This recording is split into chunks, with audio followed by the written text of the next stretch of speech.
Well, our next guest says that the market fully expects the Fed to pump in at least $500 billion into the economy. Joe Balestrino has great perspective. He is a 24-year veteran of Federated Investors that has $38 billion in fixed income assets. He also personally manages its $7 billion flagship fund, the Total Return Bond Fund.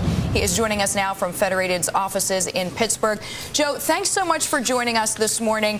It sounds as if you think we are not going to get the shock and awe plan, but we are going to get a more measured, long, drawn-out plan from the Fed next week. Is that right?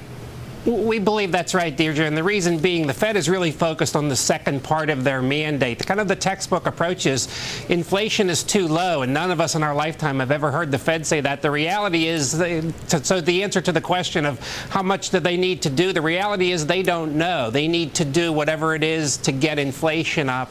Unfortunately, inflation's a lagging economic indicator, so it'll take a while. Even if it is going up, we won't know it for a while. So this could be a long program. Joe, I've heard actually the Fed chairman himself, Ben Bernanke, refer to this next plan as a golfer getting a new putter. You know, you don't quite know how it works, so you sort of tap, see how far the ball goes, get used to the new putter, and tap again. So it seems like he has sent signals out, even in his informal language, that this is going to be a longer program. But do you think we could see the initial shock and awe number, even if it is not delivered in the shock and awe way? In other words, going up to $2 trillion. We've heard that from Goldman Sachs, for example. It would very much surprise us. The Fed would love to do that. They would love to tell us what's required. Unfortunately, and I don't know that they would debate it either, they don't know. All they know is the economy needs help. And this is kind of a second, third derivative mechanism. There's a multiplier here. You take Treasury rates down. Hopefully that takes non-Treasury rates down. Hopefully, ultimately, that gets into asset prices and into our minds, and we start spending more money. And the reality is they don't know what that's going to take. So this could be a 6 to 9 month program. Kansas City Fed President, we know Honig, at least one of the biggest voices within the Fed, who says this is essentially a deal with the devil. So, Joe, I'm going to put this question to you. You have money on the line. What if QE2 doesn't work? Well, that's a great question, because the equity market, the higher risk markets, they're forgetting why we need QE2.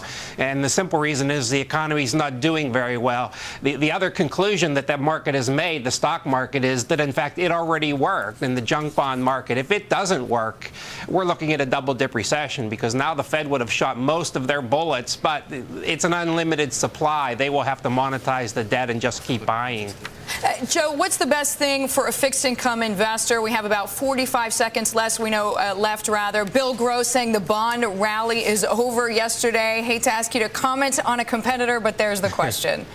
We don't agree. We also don't agree that bonds are in a bubble. We are in the most general sense an aging baby boom, deleveraging world that has a lot of excesses just from a simple business perspective. Unemployment's high, capitalization's low. We need to fix this. It'll take a long time. Joe, thank you very much. Joe Balestrino from Federated.